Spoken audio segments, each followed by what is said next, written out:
Hey, good afternoon, everybody. I've had a few requests to show how I did the kind of zombie CNs, at least this guy right here, 4718. So the next one up is 4762, and it's pretty much the same kind of zombie. So as you can see on here, we've got a new door, so that's going to stay white. All these pink stripes here are currently white on the model, so they got to be masked off and painted pink, except for this door here. And then the other ones are black, so they're gonna get a coat of white. So I'll finish doing the pink, and then I'll remask, and then I'll do the white, and that'll be a fairly light coat, not so opaque. I want to have a bit of stuff or black showing through in the end. So basically, I just start taping. And here's what I got so far. And what I think I'll do is film everything and then edit through just the critical bits that I want to show you guys. And I'll do my best to do a voiceover I'll show these bits and kind of fast forward. Okay, this is the intro. Here we go.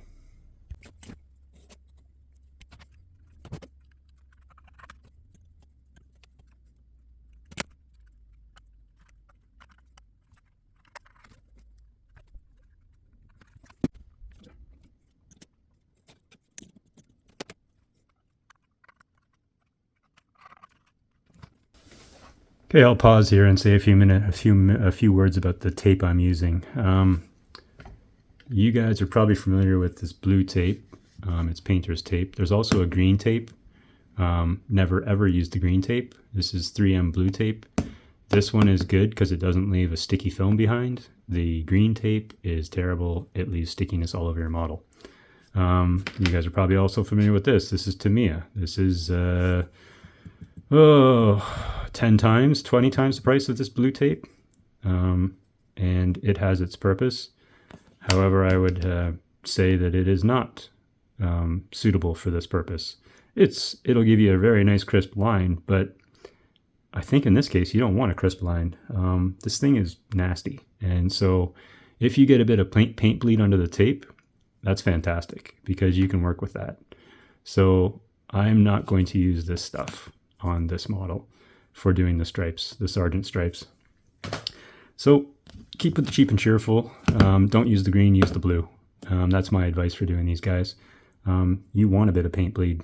You want it to kind of flow a bit, and you want it to be a bit gnarly on the lines because you can work with that, and that's actually going to help you make it look more realistic. Okay?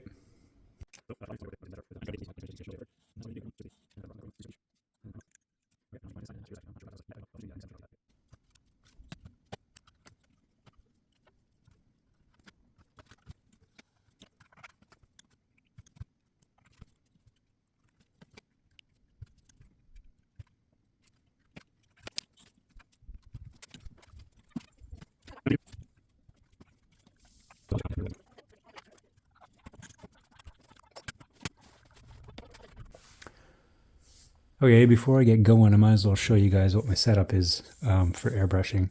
So this California Air Tools thing, I ended up getting off of Amazon for a seriously good price because the knobs are missing. One knob there, and I think there's another one on the back there. That's just an air pressure knob. You can still turn it. But anyway, I got a super discount on it. It's nice and quiet, and it pumps a lot of air, and it's not constantly going all the time. It's full right now, but it's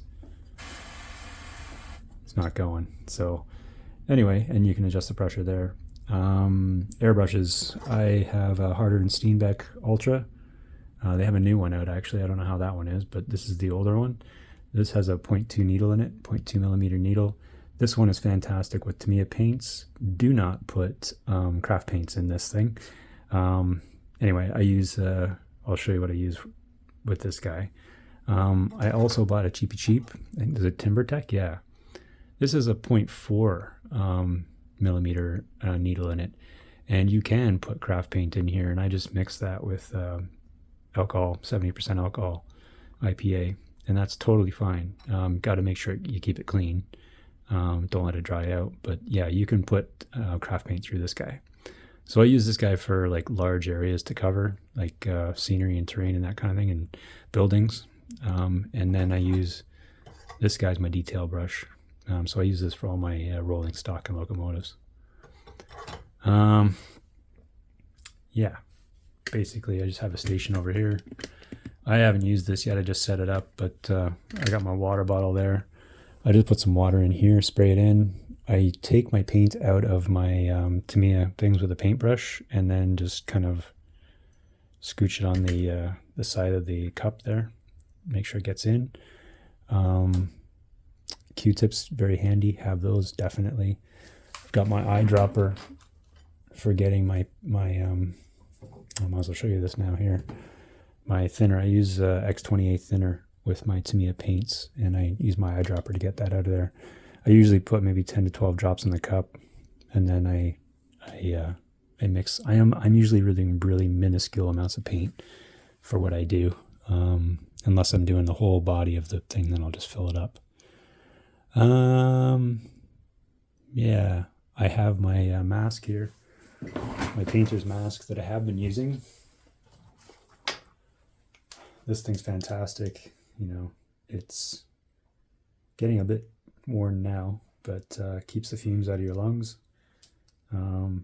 Yeah, so I will see how this new setup goes. So this is what I got here. This is a Pache. I don't know what model it is. It's the wider one. It's like 54 centimeters wide. And it's got a really powerful fan, so it should suck it all out. And then I've got my, I have to open the window and stick my cardboard thing in there, but it should vent quite nicely out that window. Yeah, so we'll see how that goes. It's currently snowing outside, so I don't know if I want to open the window. Anyway, it's gonna be chilly if I do. So back to the model here. These are the 5 paints I'm gonna be mixing in different amounts to get my different colors for here. Obviously the black is the black, the white is the white. So those ones are gonna be primaries. And then to mix the kind of like the pinky color, I'll be using these 4 in different amounts, different shades pretty much. Probably the orange and the red on the cab with a bit of white to get it pinky. And then on the body there, I'll probably end up putting in the flesh here, the flat flesh, just to kind of warm it up a bit. The white is pretty cold, so if I put a little dab of that in there, it kind of warms it up. Makes it looks it look a bit dirtier as well. Anyway, those are my paints. I guess I'll get mixing, and I'll show you basically how I airbrush. I think what Boomer says is to wipe your bottles before you put the lids back on. Probably a bit of good advice here, because I don't know if I can even get the red open right now. I'm struggling here. Oh my god, I think I'm gonna rip my hands. I'm gonna pause.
Okay, so I think I'll wrap it up here for part one, I guess. This is all three colors on there now, the black, the white, and the pink. Done a little bit of scratching, but that's it for the airbrush for now. The next coat is all going to be brushwork, and I'll be using acrylics and Winsor & Newton oils on this thing next. And I'll try and get the details in. So again, base coat, most of the colors are where they're supposed to be now. It's just a matter of getting the detailed kind of paint chipping going now, and then followed up by another coat of airbrushing just to kind of even out what I've done. Yeah, so I've gone around all four sides here. It's looking a bit rough right now, but it always does. I say always, but I've only done two of these. So yeah, here is where I'm at. Lots of streaking.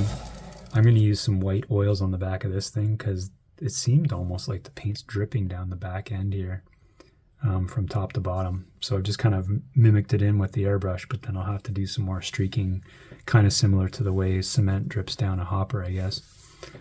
Not sure what that's about. But yeah, all in all, I'm still pleased with how this has gone so far. And hopefully you guys appreciate the effort.